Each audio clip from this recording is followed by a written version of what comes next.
we have talked in the past, and it has continued on that dynamic. The implications for senators who voted against the gun safety measures. It has become more pronounced as time has gone on, and it's not going away.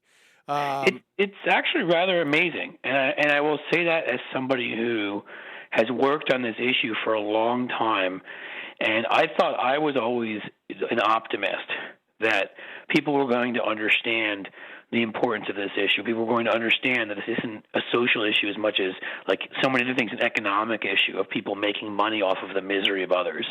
That people were going to understand that the NRA couldn't care less about whatever they think your Second Amendment rights are, but really are literally about protecting the most paranoid militia elements of our society and convincing them to continually buy ever more heavy and dangerous weaponry to enrich the people they really care about, the gun manufacturers. I thought people would realize that it's the most vulnerable among us that become victims most often, whether it's children, whether it's people in poorer communities, all this stuff, these things have been fighting for. But I have to admit, even I, with my optimism that people would get this, that this needs to be a core issue, a core value of what we stand for, that we get to this point where literally in Louisiana, which has the highest gun ownership rate per capita in the country, and North Carolina, which obviously is certainly a lean red state, even if Obama won it the first time around and barely lost the second time around, Kay Hagan and Mary Landrieu have seen big bumps in their poll numbers because they supported this thing.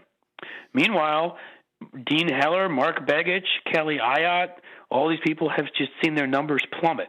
Rob Portman here in Ohio, because, again, his son is gay, but his son hasn't been shot at, so he can evolve on the first issue, but not the second, because it does have to actually happen to Rob Portman for him to understand it.